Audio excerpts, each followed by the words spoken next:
Remember when European cars were beautiful? When Italian design stirred emotion, German engineering looked as refined as it drove, and French models had a unique flair? Today, that identity has faded. Oversized grilles dominate the front, fake vents appear across surfaces, and SUVs resemble softened soap bars. This isn't just a question of taste. It's a design crisis that's undermining the European car industry. And what's most telling is they know exactly what they're doing. According to a 2024 J.D. Power study, 67% of potential buyers cited unappealing design as the main reason they didn't purchase a new European car. That's not a matter of preference, it's broad rejection. Take BMW. Since 2010, its kidney grille has expanded by 400%. On the current 7 Series, the grille is now larger than the entire front of the original 3 Series.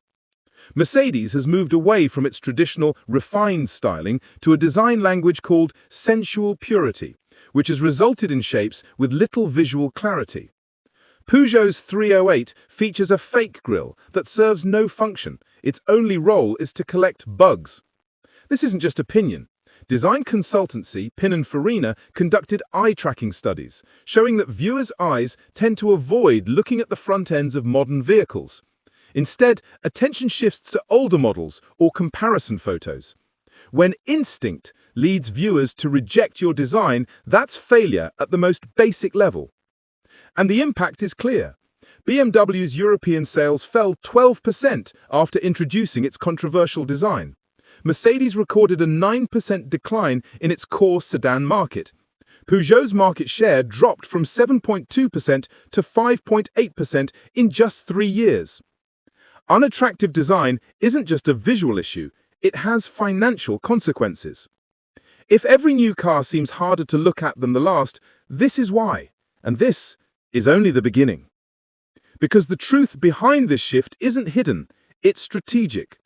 European car makers are no longer designing for European consumers. Their focus has turned elsewhere, and that shift is reshaping the industry. The reason European cars no longer look European is simple. They're no longer designed for European buyers. The focus has shifted to China, and it's changing everything. Since 2019, China has been the world's largest car market, with 28 million vehicles sold annually, compared to 15 million in Europe. Every major European brand now prioritizes Chinese tastes over their home market, and those tastes are very different. In China, size equals status. Large grilles are considered a sign of prestige. Chrome is desirable because it photographs well on social media. Buyers prefer SUVs that look bold and dominant, not subtle or refined. What sells in Shanghai looks out of place in Stuttgart. BMW has openly acknowledged this. In its 2023 Investor Call, design chief Adrian van Hooijdonk confirmed that the enlarged kidney grilles were added at the request of Chinese dealers. The controversial M3 and M4 front-end design, disliked by many in Europe, was a hit in China. In fact, BMW sold 73% more M4s in China than in all of Europe combined. Mercedes follows the same path. The EQS sedan features a smooth, featureless front because Chinese buyers associate clean surfaces with advanced technology. The classic Mercedes grille, a core part of the brand for decades, has been removed because younger Chinese consumers see it as outdated. In pursuit of this market, the company has abandoned key parts of its design heritage. This isn't guesswork, it's corporate policy.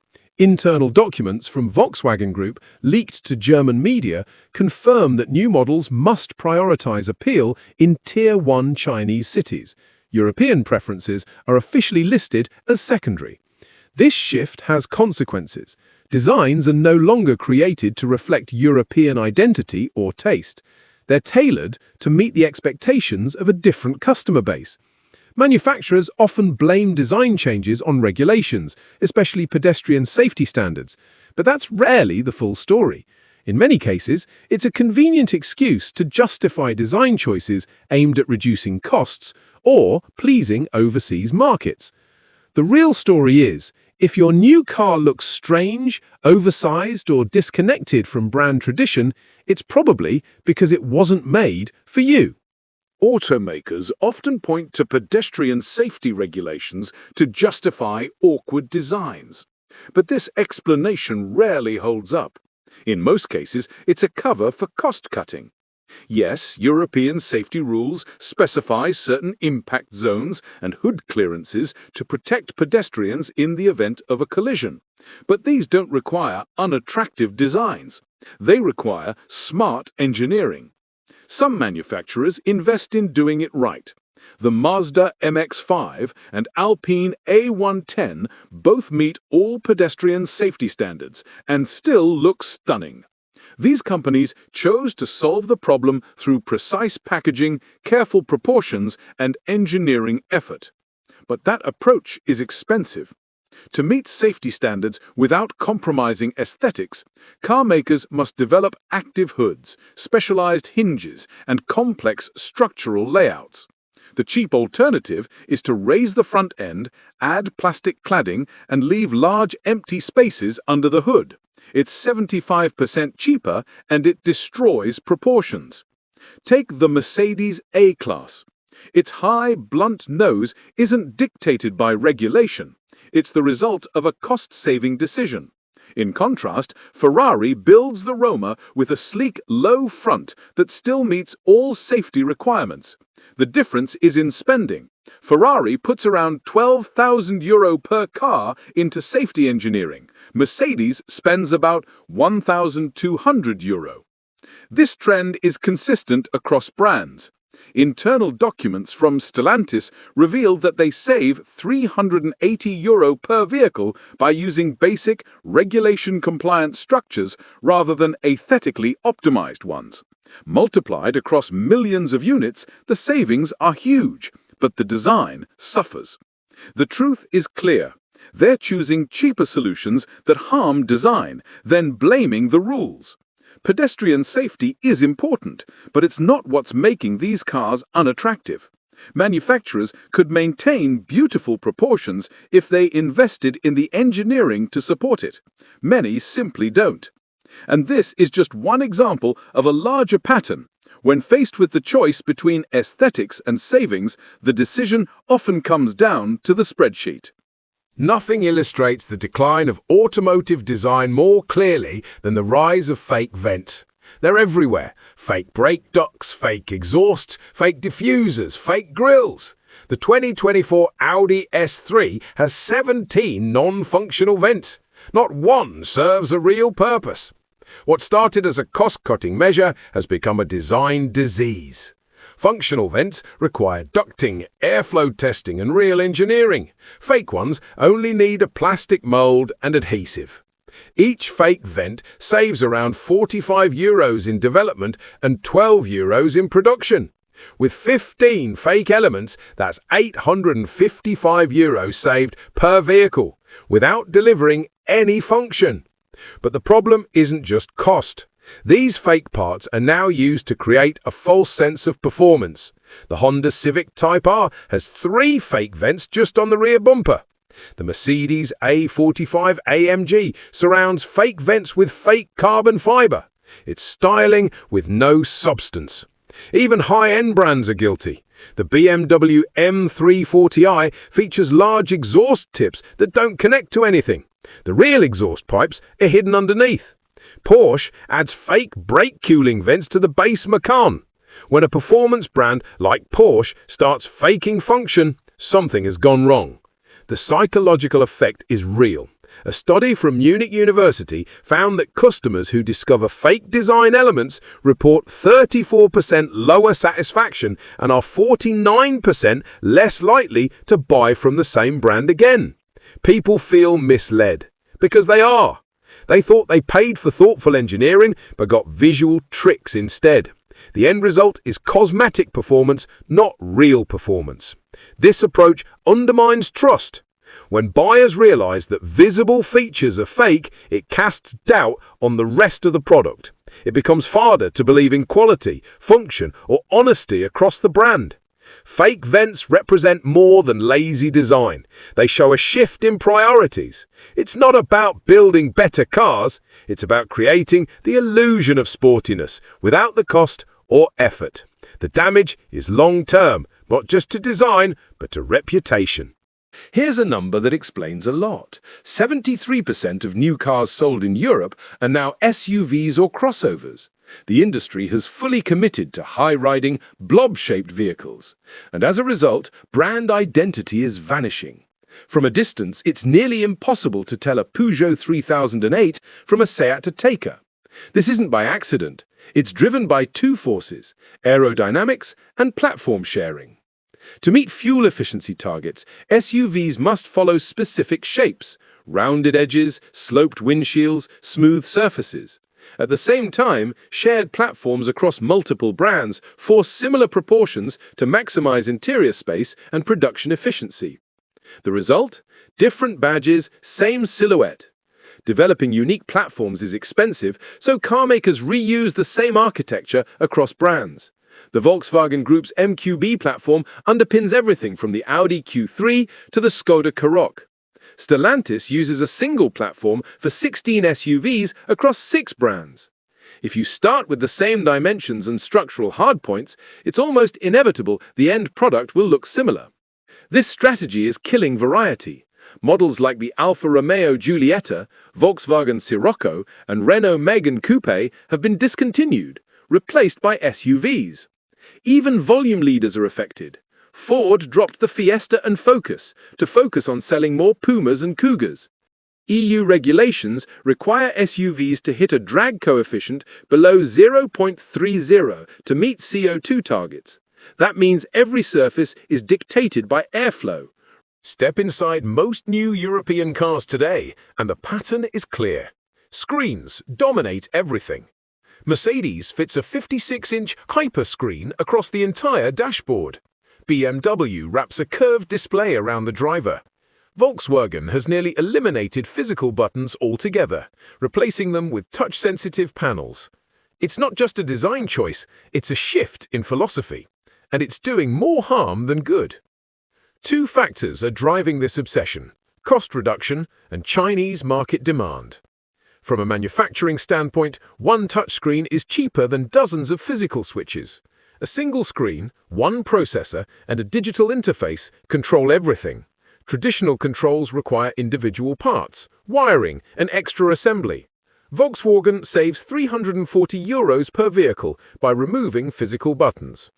But this trend isn't just about cost, it's about catering to Chinese consumer preferences. Young buyers in China equate large screens with advanced technology.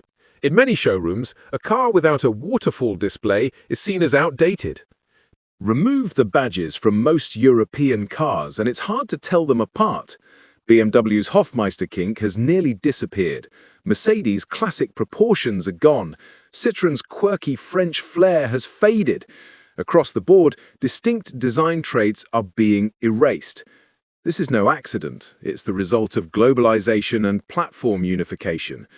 Automakers now build cars for multiple markets at once: Munich, Mumbai, Mexico City.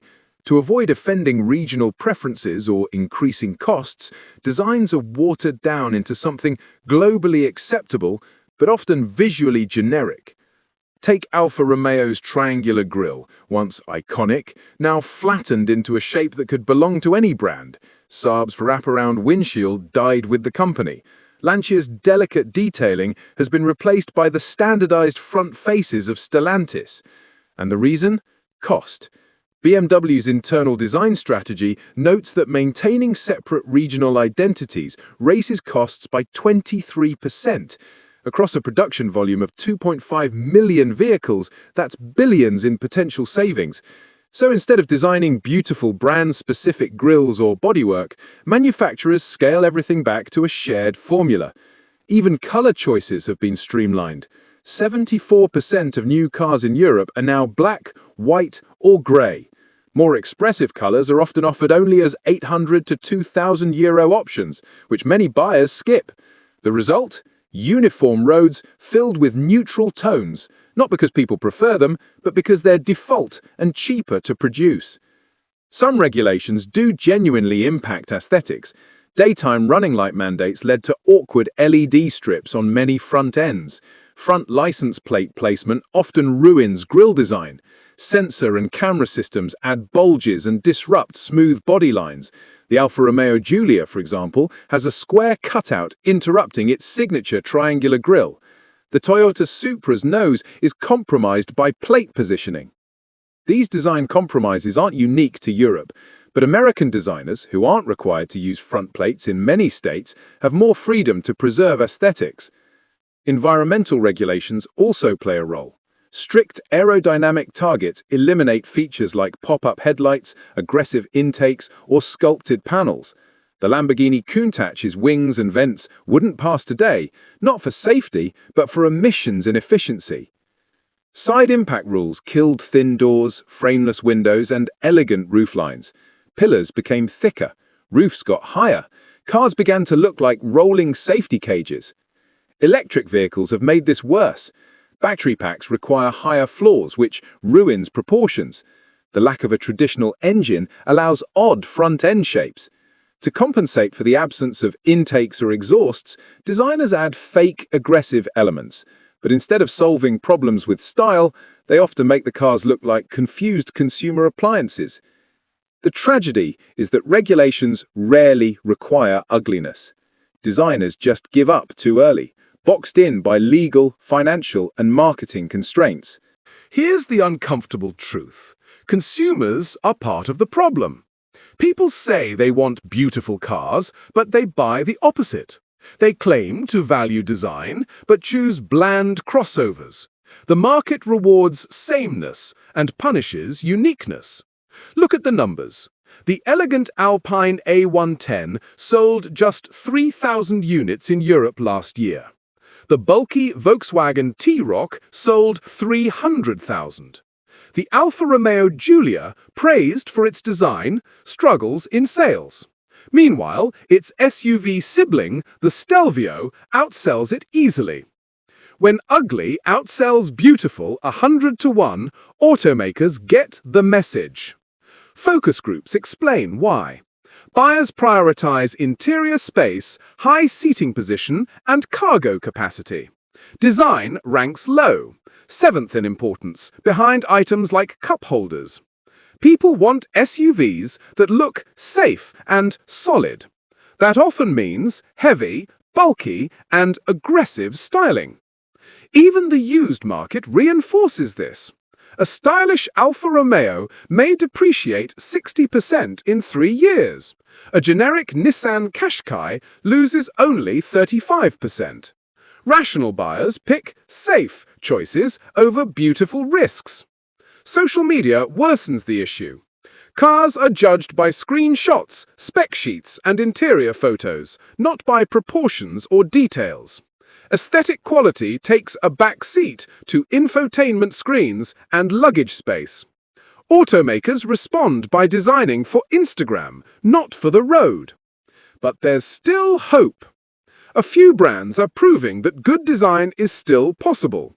Mazda consistently builds well-proportioned, attractive cars that meet every regulation.